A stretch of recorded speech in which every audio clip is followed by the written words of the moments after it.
As you guys can see, I have dressed up specifically for this review.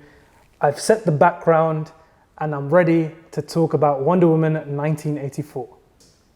Yeah, this is the closest you're ever going to get to see me wearing an actual tiara for a Wonder Woman review.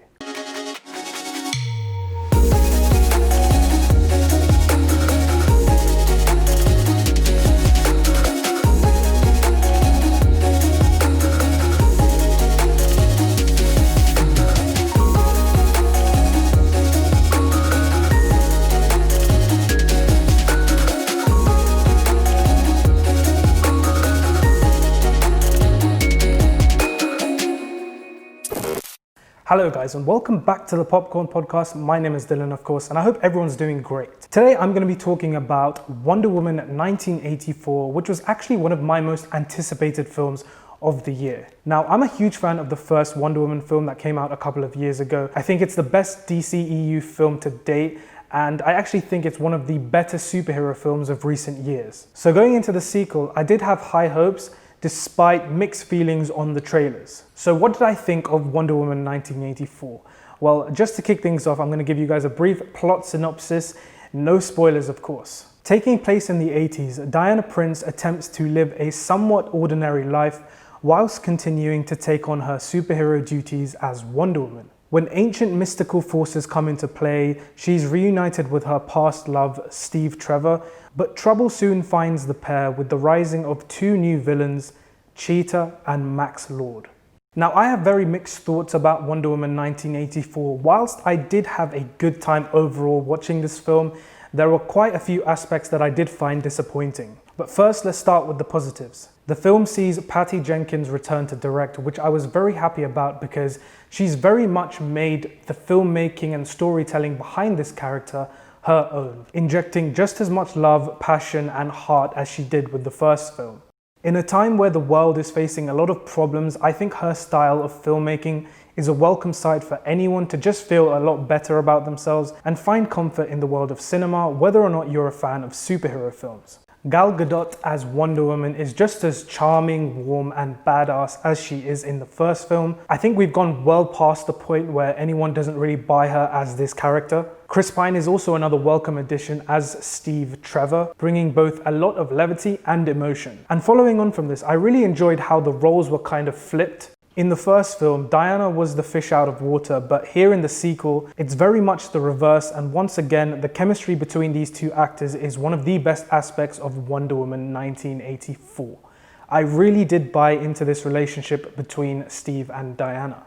I loved the whole 80s vibe of the film too. That really was a breath of fresh air from what we're typically used to seeing from comic book movies. I think they really nailed pulling you into this time period and embracing you with all the 80s aesthetic, cheesiness, and of course nostalgia. If you were a fan of Themyscira from the first film, I can see justification for you being a little left down since there is nowhere near as much of it in this film. We're still treated to a fantastic opening sequence with the Amazons, which I believe you can briefly check out here on YouTube since Warner Brothers released, I think, the first 3 minutes of it.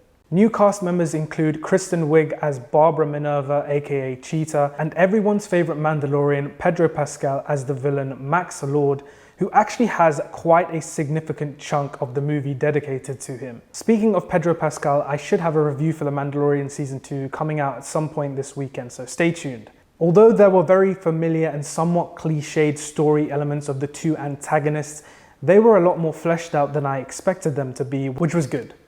Overall, I did find the Max Lord character to be quite a bit more interesting than Cheetah, who by the way still had a likable performance by Kristen Wiig. When we're first introduced to Max Lord, regarding Pedro Pascal's performance, I was kind of taken aback by it. I didn't really know how to react, but as the film went on, I kind of just rolled with the punches. I wouldn't be surprised if a lot of people do end up disliking this character just because of how over the top he was, but I kind of loved it.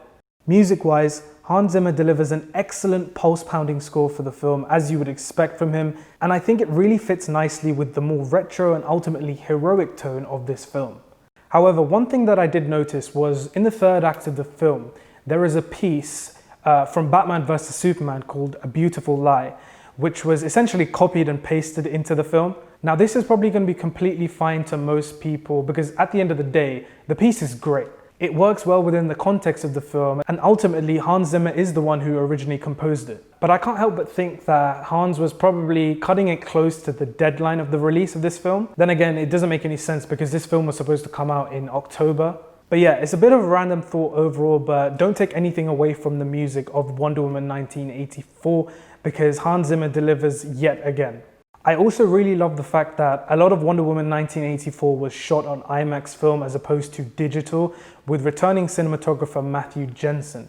I was lucky enough to catch a screening of this film this morning because as of 2 days ago, London moved into Tier 3, so my original screening of the film at the BFI IMAX was cancelled. So me and a friend essentially drove for an hour outside of London to an area that was in Tier 2 and still had cinemas open in order to catch this film. Speaking of which, I think in a time where the future of cinemas is very uncertain, us as film fans should be doing everything we can to support them and keep that experience alive for as long as possible. But now moving on to the negatives of the film. My main negative for Wonder Woman 1984 is that it all just felt a bit too messy. The first act I actually really enjoyed because it had real character focus and depth to the character of Diana. But as the film went on, the less focus we had on her. I felt like it became more about everyone else and less about Wonder Woman. The middle act of the film, I unfortunately did have a couple of moments where quite frankly, I was a bit bored. And I think this was due to some serious pacing issues. There was this weird shift in story towards corporate and political scheming that I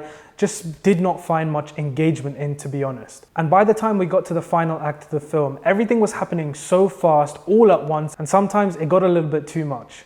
The main plot device that moves the film forward is centered around some pretty good themes like the cost of greed and the sacrifices needed to ensure success. But I just found the incorporation of these themes and messages to get incredibly repetitive, particularly through the use of one word, the word wish. Like every 20 seconds, somebody in the film would be saying the word. Some fleshing out of the villains, whilst I appreciate the attempt to do so, kind of came across a bit forced at some moments. I also felt like there was a lack of action in Wonder Woman 1984, and that can be a good thing or a bad thing depending on what kind of movies you like to watch and what you expect out of a superhero film. But regarding the action sequences that did take place in the film, unfortunately, some of them I did kind of find to be a bit lackluster, despite me loving to see Wonder Woman kick ass. In the last half an hour or so, there's a fight that takes place between Wonder Woman and Cheetah, which I found a little frustrating because it was really quite dark. I don't know, maybe it was just me, so let me know if you had the same issue. Like I said before, overall, I kind of have mixed feelings about this film. While I really wanted to love Wonder Woman 1984 just as much as I did the first film, I felt like the story was quite predictable. There was a serious issue with the pacing, particularly in the second act of the film. And I do think some attempts to develop the villain characters felt a bit forced. And yeah, these all combined let the film down for me. Overall, I'm going to give Wonder Woman 1984 a B-. There is still a lot to love here, especially if you are a fan of comic book films and these characters, or if you just want to go to the cinemas and have a good time. I also forgot to mention that there are quite a few moments in this film that fans of the Wonder Woman character are absolutely going to love, particularly a post-credit scene which you should definitely stick around for. Guys, if you enjoyed this video, please leave a like and comment down below your thoughts on Wonder Woman 1984. Did you actually love this film, or are you similar to me and have mixed feelings on it? Let me know. Also guys, if you are a fan of movies, TV shows, just cinema in general, don't forget to hit the subscribe button on the Popcorn Podcast channel to jump on board. I've been Dylan, thank you so much for watching, and I'll catch you guys very soon in the next video.